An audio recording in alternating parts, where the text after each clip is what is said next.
get started. Yes, hello, fellow mentors. I love seeing that in the chat. Feel free to let us know where you are calling in from or who you're supporting as a mentor. We love seeing that and seeing our community. Thank you for being here, and hello from Liberia. Good evening. It's the middle of the morning for us here in Liberia. We're so grateful to be with you tonight from across the ocean. I'm here with a team of dedicated mentors and staff, and together we've been spending time with scholars and partners here on the ground in Liberia. So it feels especially meaningful to connect with you during this January month, which is Mentor Appreciation Month. Thank you to all of you mentors from across the world for your time, your wisdom, and the care you give to our scholars, and for the generosity that makes this work possible. With your guidance, your relationships, your financial support, and your help, you are helping SheCan grow women leaders from Liberia, Guatemala, Cambodia, and Rwanda who will serve their communities and the world. You are what makes and allows the work of growing transformational women's leadership globally happen. Before we begin, I want to share a quick overview of our time together this evening. Our agenda will include a few updates and introductions from me, followed by time for your questions, and we'll wrap up by sharing some key upcoming dates and opportunities to gather as a community. I also want to name the moment we are in. You'll hear me say this, and in the movie you're about to see, we're living in a time of complexity. Our scholars are navigating uncertainty, fear, and questions about their future, and so are we as a community. Some of our scholars are here in the United States balancing academics and concern for their families and home countries. Others are waiting to arrive, like those here in Liberia, holding both hope and worry at the same time. And yet they continue to focus on their education. They continue to hold leadership positions on their campuses, continue to show courage and purpose. This is exactly the moment when your mentorship matters the most. This is exactly the moment when women's leadership is essential. So with that context, I want to begin by sharing what this mentor community has made possible this year. We truly love our mentors, and we have witnessed something extraordinary this year, as in many years.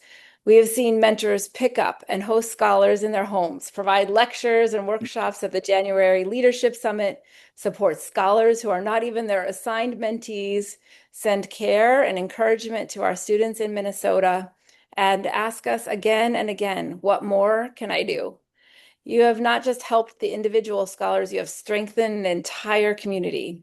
You're not only mentors, you are donors, you are advocates, you are support systems. You are what allows this work of SheCan to continue. And because of that support, we're able to continue welcoming new young women into the SheCan community. And I'd like to show you a short clip from our commencement in 2025 because it seems particularly relevant today.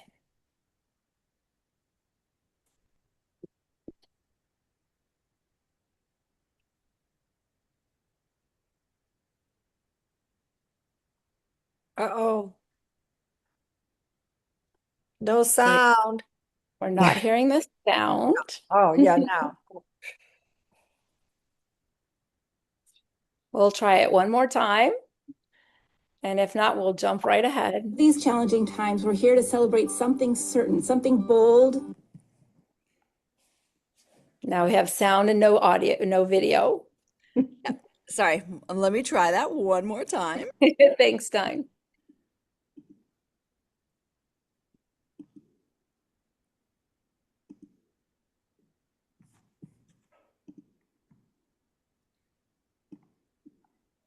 We're living in a time of deep complexity. The world feels like it's shifting fast and often unevenly. Challenges abound, from global unrest to climate change to questions about the future of justice, leadership, and connection. But even in the midst of uncertainty, we find reasons to gather. And today is one of those. Because of these challenging times, we're here to celebrate something certain, something bold, bright, and resilient. 10 extraordinary women who are not only rising to meet the moment, but shaping it.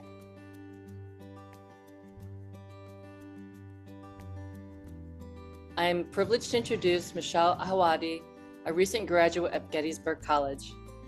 Michelle received her Bachelor's of Arts in Environmental Studies with an emphasis in Global Resource Management and Environmental Policy. Sukvi is a proud honors graduate of the University of Portland, where she majored in finance with a minor in global business. Thrilled to introduce the brilliant graduate Savandra Wutika. She's originally from Siem Reap, Cambodia, and she graduated from Center College with honors double majoring in economics and finance and international studies. There's a quote that says, "It takes a village to raise a child." Finding SheCan was an amazing chance to build community. I'm not sure I would be here today if it weren't for the unwavering support I received from my family, friends, mentor, professor, and the SheCan community. My journey would not be possible without everyone's support. Your mentors, they are miracles. And yes, you do believe in miracles.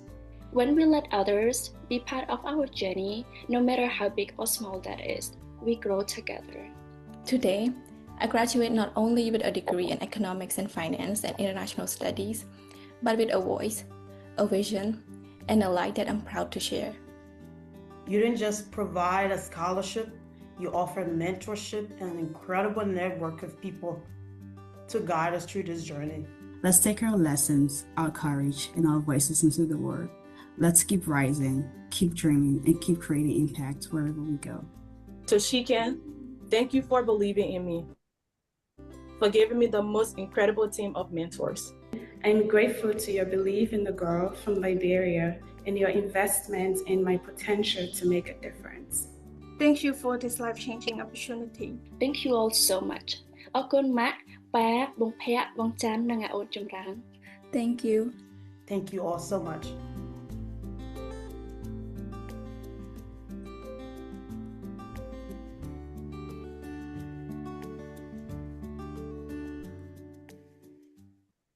So it's clear that our graduates appreciate our mentors and we appreciate our mentors. And now I'd love to introduce you to our newest candidates who will meet their mentor teams in May.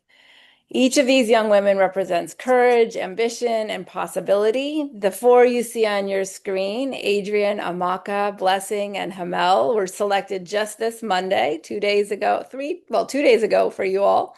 And they have been amazing. We visited their homes today and we'll visit again tomorrow morning, another scholar. In Guatemala, we welcome Berlin, Shayla, Dulce, and Dulce. That's on the next slide, Dine.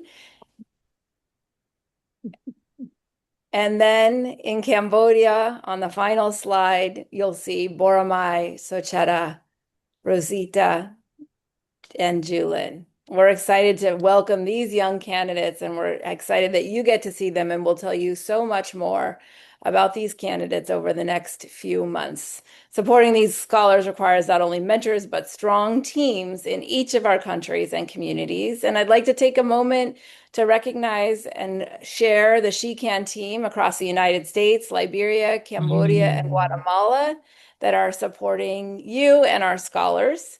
Here you see our in-country team. Fatu, Marta, and Samyang have been our support systems in each of those countries. We've enjoyed getting to know Fatu, our newest in-country program coordinator while here in Liberia. Their presence in each country provides both context and knowledge to our work. You'll now see on the screen our finance and operations teams supporting the work behind the scenes. We are thrilled to have Wutika, our first SheCan scholar, to join us as a full-time employee for this year. We have loved having not only her skills and expertise, her clearly demonstrated leadership skills, but also our scholar's voice to the work that we do. Additionally, we have an advancement team that is being built out and supporting the community and fundraising, and they are clearly essential to the work we do, as finding the funds to do this work is more important than ever. Our community building team works to support mentors. You probably have all heard from Dine, and you've certainly seen her here this evening. Her team has done an amazing job of supporting mentors, community, and building out and supporting our college network. Additionally, she and her team are the connective thread between our program teams and our mentors, helping to ensure strong communication, coordination, and care for both mentors and scholars. Their dedication strengthens the entire community and allows our mentorship model to thrive. Alongside this work, we're also building out our East Coast presence. We are excited to be launching our first Mentor Hub in Washington, D.C., and many of you have participated in those activities during 2025. And we have just hired Danielle Wolfberg, who you see here in the middle, who is based in Pennsylvania, and she will help us grow community and relationships along the East Coast. This is an important step in expanding how we support mentors and scholars and colleges in strengthening our national network. Our program team does the work of supporting scholars and their mentors and colleges. Our program and community building teams are country specific by design. Each team is building deep knowledge of the country context and strong relationships with local partners, universities, and communities. This work allows us to strengthen ties to each country and to create meaningful opportunities for our scholars as they return home, whether through mentorship, internships, leadership projects, or professional networks. In Rwanda, that work is being led by Kat Stecker, our program director, and me as we focus on building relationships and laying the groundwork for long-term opportunities for our scholars there. We'll be visiting Rwanda this summer. In Liberia, the team is supported by Kat Stecker on the next slide, Jillian Hoff, and Mariah Ahid. And we're pleased to also announce that we're designing our community building team to also be tied specifically to a country, and Sanjana will be doing that work in Liberia. In Cambodia, the scholars and mentors will be supported by Dine, Kat, Erica, and Kimberlyn. And finally, in Guatemala, our scholars and mentors will be supported by Kat, Jillian, Mariah, and our newest East Coast employee, Danielle. SheCan's work happens because of the partnership of staff, mentors, scholars, and donors all moving together, and you all are a vital part of this community supporting scholars. But I want to take a moment to talk about the current situation and how we're supporting our scholars, especially our students at the University of Minnesota. We're deeply grateful to the many of you who have reached out to offer support.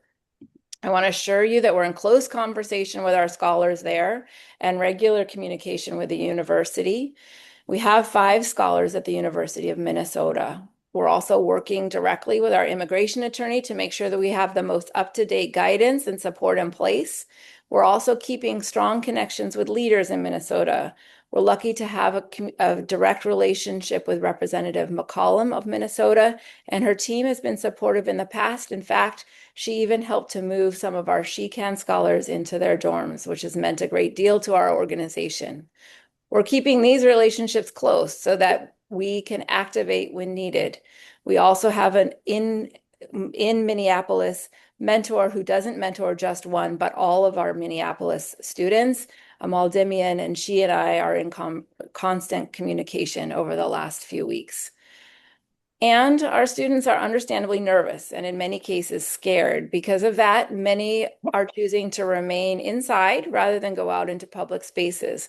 We're respecting that choice and supporting them in every practical way that we can, including providing funds for food delivery so they can stay safe and cared for. As the need for emergency support becomes more common, we've realized we need a more formal way to respond.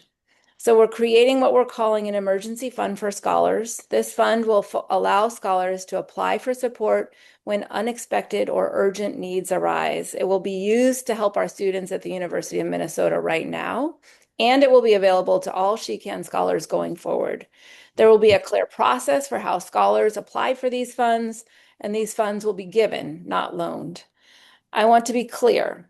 We were not intending to ask for any additional support at all. You already do so much for SheCan and for our scholars, but so many of you have reached out and asked how you could help in this moment that we wanted to provide an option for those of you who wish to contribute. If you'd like to support this effort, we invite you to make a small donation in the range of $5 to $100 just to support this emergency fund as it starts for our scholars.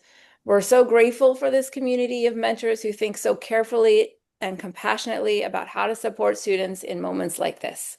This is yet another example of how mentorship becomes action and how care becomes hope. Now, as I said in my New Year email that I hope you all received, we're focusing on building hope with action. And to that end, despite the current situation and all the work that our community is having to go, that our community has had to put in to supporting each other, we're continuing the work of building leaders. I want to share one of the newest and most exciting things that we've been working on. We've been focusing on the development of our She Can leadership framework, and I'm excited to tell you about it just at the beginning stages tonight. This framework brings structure and intention to the mentoring, learning, and leadership development that is already happening across our community. It will guide how we support scholars from pre-arrival through their return home as leaders. I want to offer special gratitude to two mentors who are with us on the call tonight, Victoria Gonin and Janet Watson. Victoria and Janet are not only facilitators of She Can's current CODA leadership, they are co-authors of this leadership framework alongside me and Kat Stecker. Together, we've built what you are seeing here today, and we will continue to build together. Their leadership experience, insight, and commitment to our scholars have been central to shaping this framework into something that is truly She Can. This framework will continue to grow through implementation, and much of this work will rely on subject matter experts, including many of you in this mentor community, to help further develop and strengthen each part of the framework. Victoria and Janet will be essential in the ongoing building and implementation of the model, and Kat Stecker has been central in ensuring this framework lives within our broader She Can program. As I walk through these slides, I'll briefly summarize how each of the 4 tracks shows up in every year of the scholar's journey, but I won't read you every word on every slide. We'll send this out to each of you. There's too much here and too much to be developed. I want to assure you that this is just the beginning, built on the strength of Kathy Davanzo's CODA leadership program. We're continuing to build depth and activities for each year that will cross all 4 tracks and provide the framework for the leadership development we are designing to support our scholars as they return home as transformational impact leaders. This leadership framework is strategically designed to pair with U.S. education and with in-country knowledge that will help our scholars to change a nation. And it works to develop country-specific advocacy that is custom-tailored and relevant to the work and transformation needed in Cambodia, Liberia, and Guatemala.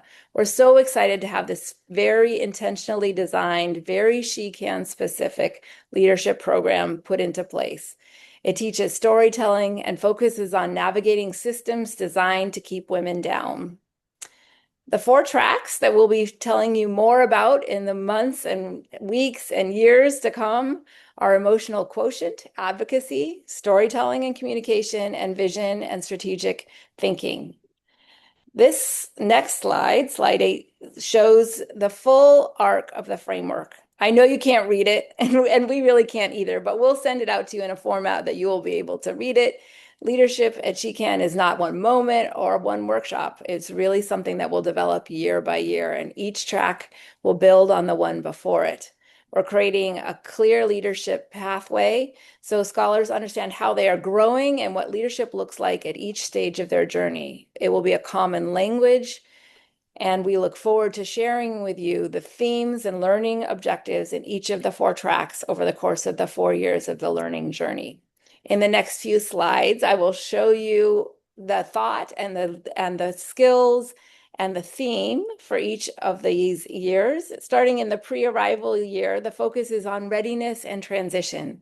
Across all 4 tracks, scholars begin by understanding themselves, learning emotional balance, finding their voice, and imagining the goals they want to set as they prepare for college and leadership. In the first year, leadership begins with self-leadership. Scholars deepen their understanding of strengths and values, practice speaking about who they are and what matters to them, and start to think intentionally about the path they want to take in school and in life. In the sophomore year, leadership will expand into relationships and community. Scholars will learn how to work with others, build supportive networks, and understand what it means to belong and to contribute within a group or campus community. By the junior year, leadership moves outward into the wider community. Scholars begin leading projects, advocating for causes they care about, and practicing communication and strategy in more public and meaningful ways. They start to connect their education to impact. And in their senior year, everything comes together. Scholars integrate what they've learned about themselves, about others, and about leadership. They complete a capstone project. They design and lead initiatives, strengthen professional skills, and prepare to return home with intention and purpose. All of this is building toward women leaders changing nations. But let's not forget the current strategic direction at SheCan of supporting our scholars as they return home, as we build a leadership framework that also supports our alumni. As alumni and alumnae, leadership becomes about connection and mentorship. Scholars begin supporting younger students, and we've seen that in action here in Liberia, as our first Liberian scholar has returned home just last month, Jel Luma. She's supporting younger students here. She's building networks in her home country, as we hope for our other alumni. And she's thinking about, and we are thinking about, our alumni's long-term impact beyond college. This matters because this framework is powerful and that the 4 tracks will continue across every year. Emotional growth, advocacy, communication, and strategic thinking will deepen over time as scholars take on more responsibility. This allows us to support scholars as whole people. We're helping them build confidence, resilience, and clarity, while also learning how to communicate, plan, and lead in real-world settings, particularly their settings. Because this is a SheCan framework, it is grounded in the countries our scholars come from. Leadership here reflects culture, community, and responsibility to home in Liberia, Guatemala, Cambodia, and Rwanda. This is the first time we're bringing this full framework together as one pathway, and we're excited to present it to you as our mentors and partners in this work. A key part of developing this framework moving forward is to provide mentor-facing resources so you, as mentors, can accompany your scholars' growth as a leader. It gives us a shared direction for how we develop leadership over time, and it will continue to grow as we build out activities, experiences, and partnerships across all 4 tracks. I presented both our worries and our excitement about our leadership program, but we'd love to hear from you as we look out at some of our mentors. But before we open for questions, I want to name something openly. I want to say that it's very likely that our answers tonight may feel unsatisfying and unsatisfying to me. We are living in a time of contingency planning and uncertainty that is unprecedented, and that reality is part of our work every single day. So much of what we are collectively navigating is changing in real time, and we're doing our best to respond thoughtfully, carefully, and in partnership with our scholars, universities, advisors, and mentors. And we ask for your continued grace as we work to make sure that we're doing everything we can to support our scholars in this ever-changing moment. And your questions matter deeply to us. And even when we do not have perfect answers, or we don't answer as quickly as we'd like to, we're committed to transparency with the work. We're committed to care and to staying in close community with you all. So with that, I'd love to open it up for questions, either in the chat, or you're welcome to unmute and ask a question if you have any.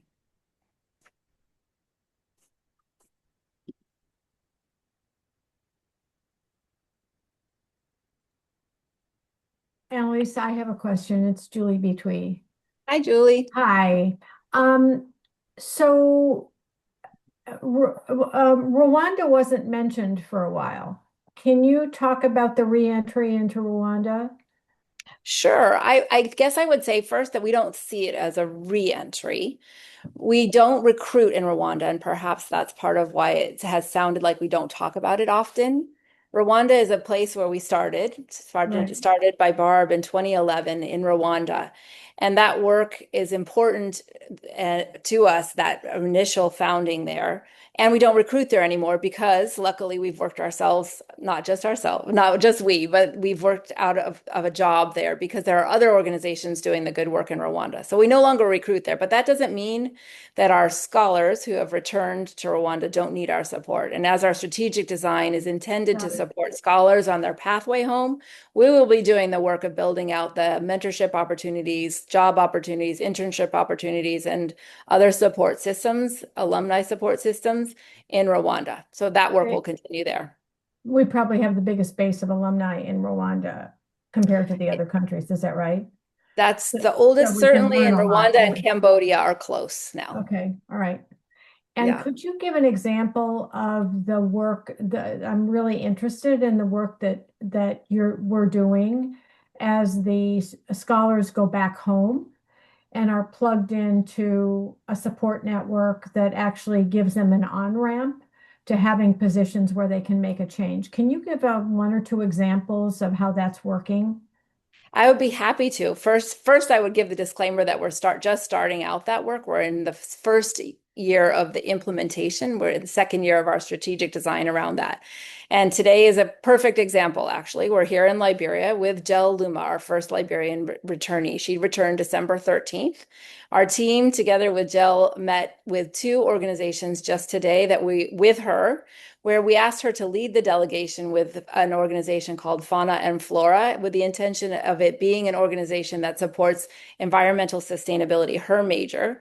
She led us to that organization and introduced our delegation so that she would demonstrate her leadership skill there in the hopes that she would build a network not only there, but also have an opportunity to get a job in that space. She's also worked with us as we've met with UN Women and as we built out our interview team here. So she's starting to meet the people that we know in country as an opportunity for her to network and introduce her skill set to the community. Additionally, on Friday evening here in Liberia, we are having a celebration of her return and invited our community to come together to sort of have a coming out party for Jel, introducing her to connections with women's that are supportive of women's leadership that are specifically related to her field of environmental studies. So that's an example of the kind of work that we hope to develop here. One final note is I would say that we met with UN Women today and their youth program ambassador, and she and Jel talked collectively about the power of a youth alumni network here in Liberia, and Jel was invited to meet with all of the leaders in that youth development program to be part of that alumni organization of young people making change in Liberia. So those are a few examples of the work we're doing. It's building out connections here, and we'll be seeking mentors for her locally as well. Thank you. Thanks, Sure. Ellie. Yeah. Answer the question,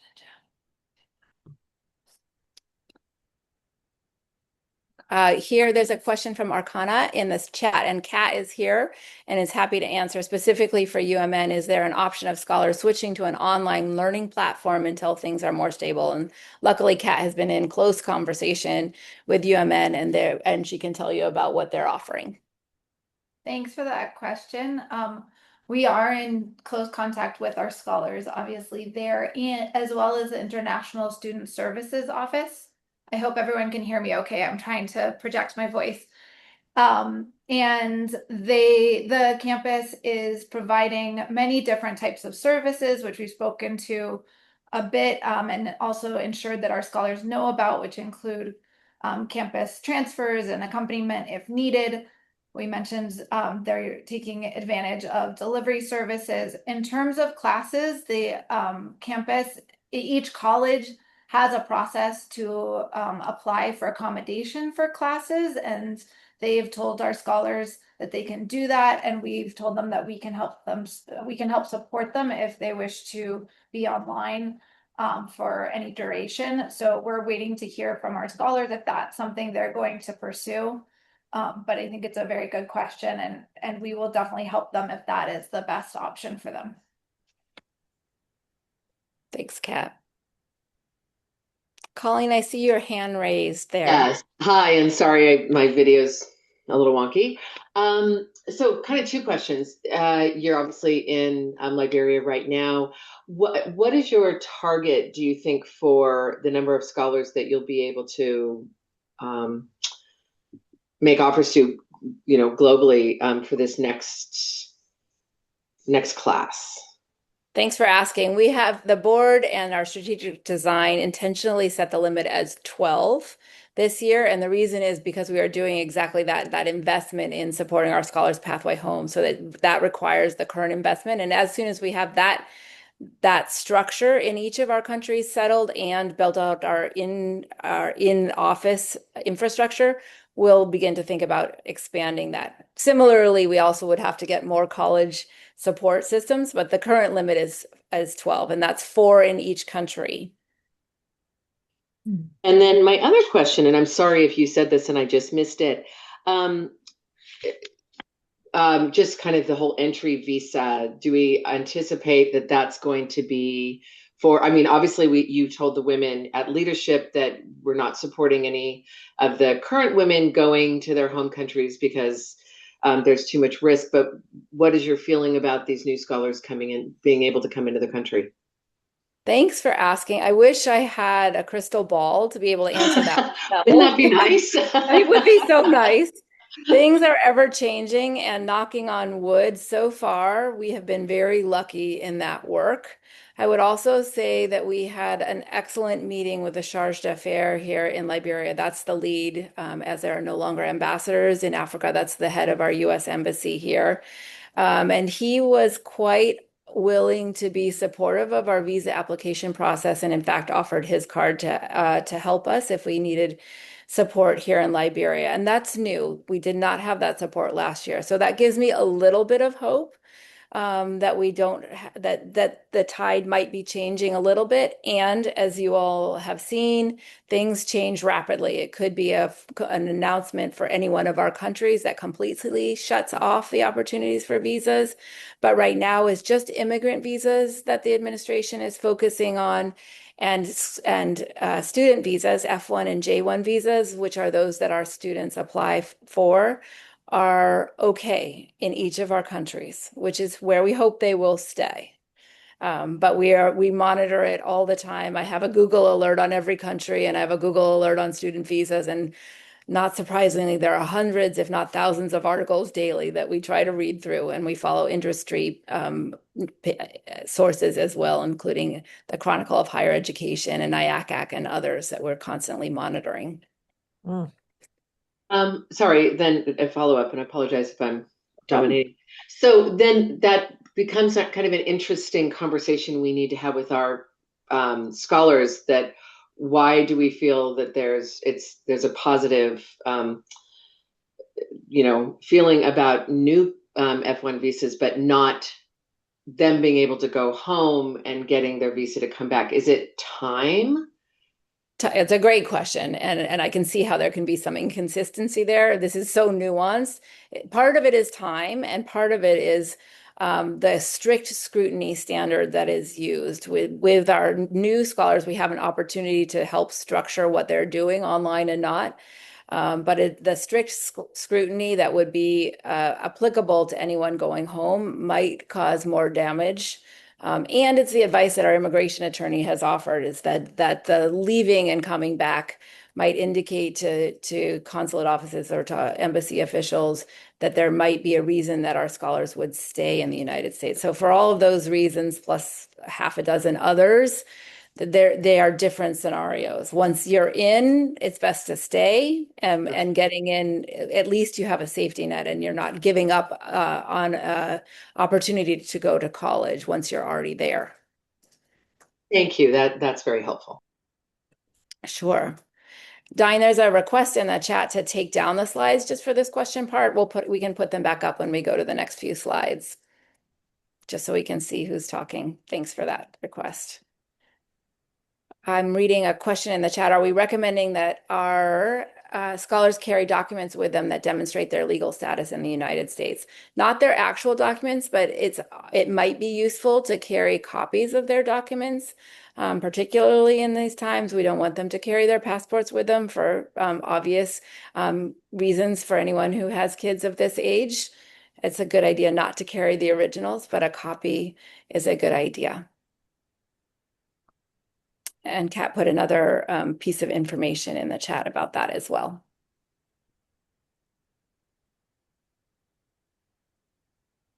Other questions? Yes, thank you, Meg. Yes.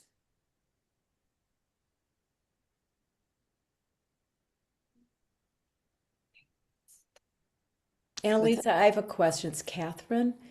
Hi, Catherine. Wish you were here with us. I know. I'm so glad you got to meet with embassy people. Did you meet in the embassy? No. Okay. Okay. So anyway, that's next year we'll be in the embassy. My question is kind of coming back to University of Minnesota, but it's also a generic question. And that is, in my travels, I've understood that colleges, some of them have their own police force, and some of them have security people. And that's a big difference. That's a big difference in how they handle different activities, drug use, a lot of different things on campus for the students.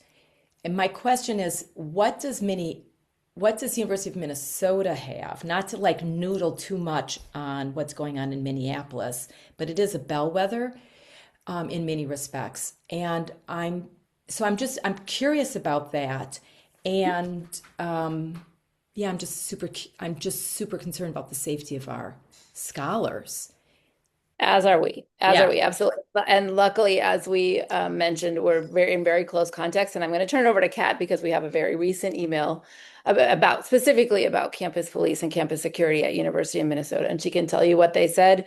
And I would also say that every campus is different, but University of Minnesota, we have very clear answers from the school. So Kat. Yeah. The University of Minnesota ISS department just recently assured us that both the Minneapolis-St. Paul Police Department as well as the University Police Department do not enforce federal immigration laws, and they do not inquire about individuals' immigration status. We know that all of our scholars are in a good status, but we do have that assurance from ISS on the University of Minnesota campus. And I think, as Annalisa said, other campuses have their own practices, and it's something that we can continue to look into. But it's a good point. It's unfortunate that obviously U of M or UMN is put into this position now, and it's a real concern, but we luckily do have that information from them. Yeah, I think this is a big issue. And I know that you do a lot. It's really impressive that you're working with representative and that sort of thing in Minneapolis and Minnesota. But nobody knows what's going to happen. But we prepare for the worst, expect the best with these situations of our scholars in these different states, and working with these colleges and what the colleges are doing. And colleges can't protect our scholars. Nobody can do that. So it has to be really in partnership. So I think it's a really important things to be as transparent and as specific with our scholars and those mentor teams in their situations with their colleges. Agreed. Thank you for all you're doing. It's not a comfortable situation for anyone. Yeah, thank you. Thank you for asking and caring. And that's why we really appreciate this group of folks. Clearly dedicated, empathetic group of mentors.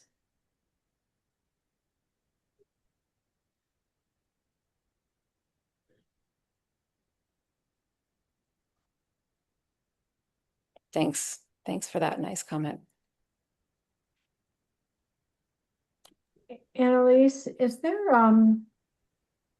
in addition to graduation and numbers around that, are there a set of performance metrics that would track both education, but also any metrics that we're using around changing a nation? Because that's really the impact part. And I think as we begin to have more graduates in their home country, it's really important to be able to tell that story. So much of our world now, in terms of funding and things like that, are looking for impact metrics. So I'm just wondering if that's in development. Absolutely. Yes, we couldn't get that information faster. And so we're doing the work of building up our relationships with our graduates, and some of that is rebuilding and some of it is building. And that's one of the reasons for going to Rwanda. We conduct surveys. We know that 70% of our scholars return home. We know within 3 years, which is wonderful. We're also doing the work of hearing individual stories, but also collecting larger impact metrics and data. That's part of our strategic plan over the next 3 years.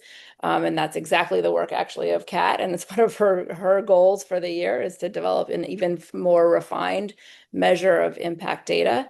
And we're also doing the work of researching what leadership pathways are in each of our countries so that we know what that trajectory looks like for successful women leaders in countries, how much education is required, what a reasonable expectation for time into a leadership developing career is, and also then thinking about what skill sets are needed for those. So a lot, yes, the short answer is yes. In development, Yeah, great, lots of great. work to be done, and impact is essential to our work, so we need to measure it.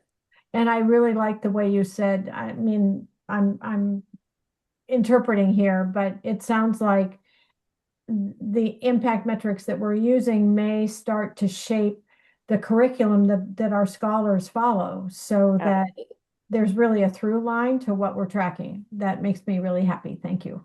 Absolutely, that is the intention. Thank you for asking. I see Heather has a good question in the chat too. Are there anything scholars are needing that is emerging, AI tools, etc.? It's a great question. I might turn it over to Kat or someone else on our team, but certainly seeing that scholars are needing and wanting to learn about AI and all tools online, including LinkedIn, and we do a lot of work around that. We are starting to use AI much more fluidly in our office as well, and so being able to support scholars through that. Are there other trends? Kat sitting next to me on the couch, which is why I'm turning my head. Are there any other trends that you're seeing from scholars? I think, not that I can think of off the top of my head, but I think that one of the things that we hope with our leadership framework is that it is flexible and adaptable to incorporate those kinds of tools and emerging trends as part of our leadership development. So I think that's something that as things evolve around us, we will incorporate and continue to prepare our scholars with. Yes. And then I see Monica's nice question about supporting our scholars. Yes, we will put a link in the chat on how to contribute to that. And really we're just asking if you want to do it to keep it small and reasonable, and the collective will be powerful. But we're excited to be able to launch that program, and we'll put the link on how to do that in the chat, and always happy to answer questions.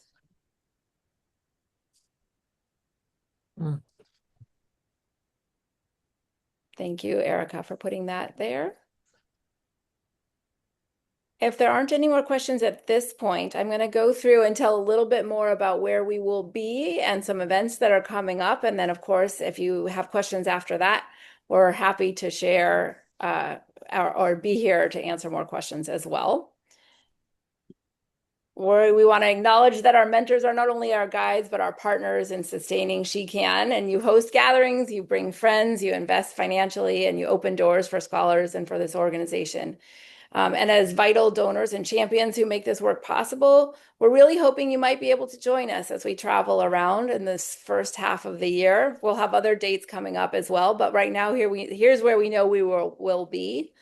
Starting as soon as next month, in just a few weeks, I will be in New York and be there with our newest employee, our East Coast representative, and we look forward to having a gathering on the 19th. We'll be in Washington, D.C. and Pennsylvania. Washington, D.C. is our first mentor hub supported by Phyllis Lerner, and we'll be there with many events and definitely include an event to gather more mentors. And we'll be in Pennsylvania as well, Los Angeles, Denver, and Santa Fe. We are so grateful to those of you who are already supporting those efforts. And we want to say clearly that we welcome more opportunities in your communities to build out the mentorship pipeline. It's so essential to the work, and we hear that every time we are in country, and that has absolutely been the case here in Liberia, that one of our distinguishing features is the fact that our scholars are supported by a team of mentors that not only ensure their success in college, but also ensure their success when they return home. So if you have anyone who you think might be interested in joining She Can as a mentor, and of course as a donor, we would love to have that input. And in the chat in just a moment, you will see we'll drop a link to a Google form, which allows you to tell us if you can come join us. We'd love to see you. And it will also let you have an opportunity to suggest other opportunities for engagement with us. Please bring your friends. This is a BYOF. Bring your own friend, and we'll provide everything else and information about She Can.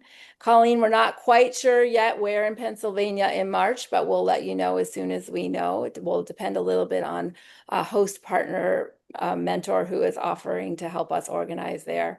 And thank you, Meg. If you wouldn't mind filling out the document, the form with your contacts in New York City, that would be terrific. I'd love to meet them. New York, we feel like, is a place where we have some fantastic mentors, and we could always use more. It's also a place where our scholars love to visit. So it's really wonderful to have a lot of folks there. So thank you for that.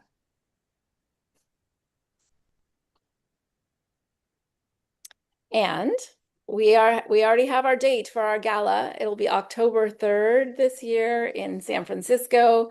It's a wonderful celebration of scholars, mentors, donors, and the collective power of women's leadership.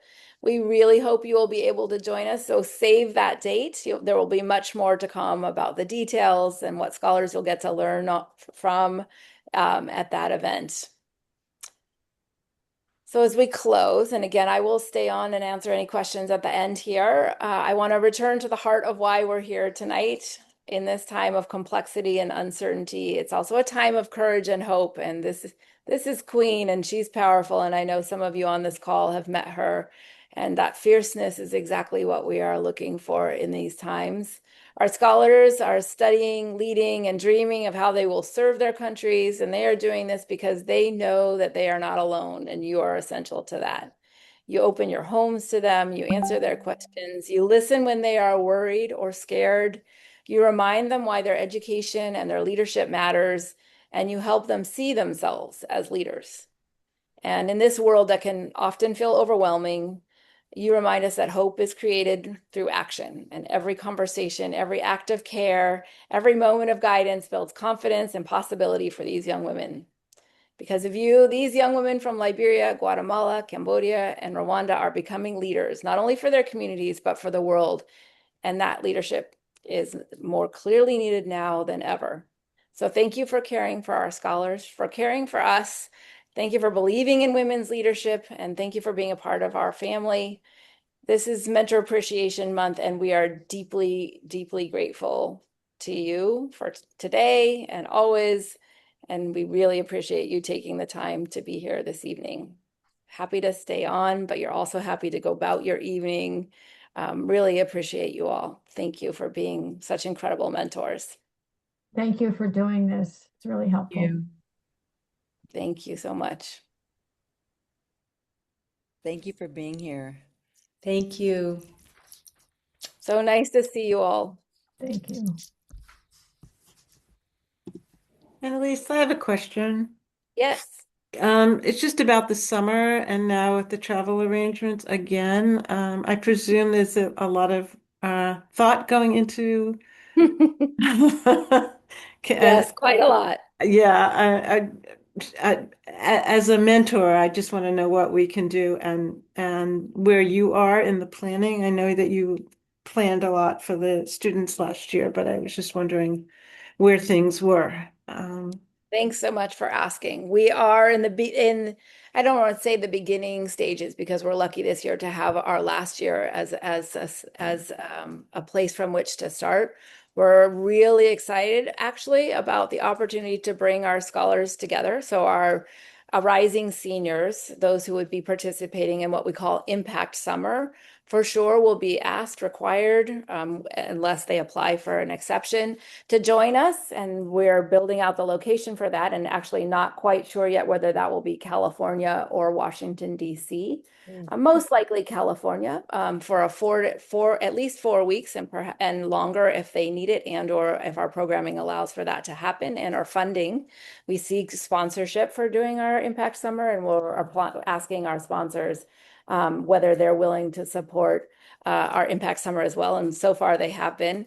What's really exciting about the work is that in our meetings with UN Women and also our meeting that I have coming up in New York with UN Ops, there is work to be done by our scholar cohorts to support their countries even when they're here. So we're working on putting together projects that support the good work of UN Women and UN Ops, which covers all of the UN entities at UNHCR, UNICEF, et cetera, that will allow our scholars to build out network and support their local communities over the summer. So that's happening too. We also have an opportunity for our Guatemalan scholars to work at a summer camp, we hope, in New Orleans that brings young people from Guatemala to have a camp experience. And they're excited about the possibility of having our Guatemalan students as camp counselors to support that leadership camp. So a lot of thinking is going on, and it's not organized enough yet to share much more other than we very much we're very excited about what's possible, despite the fact that it may not be what we had hoped, or certainly what our scholars had hoped for this summer. And we will share more as soon as we can. Thanks. Absolutely.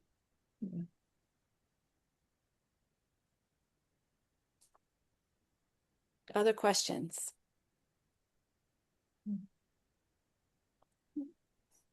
We hope to know more soon. We're working with the folks on the Guatemalan camp as we speak, and it's a back and forth.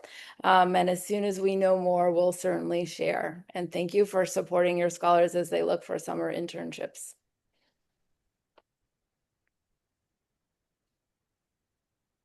We will send out the slides as Diane mentioned. And of course, we're all wanting to answer questions anytime. So please let us know if you have them.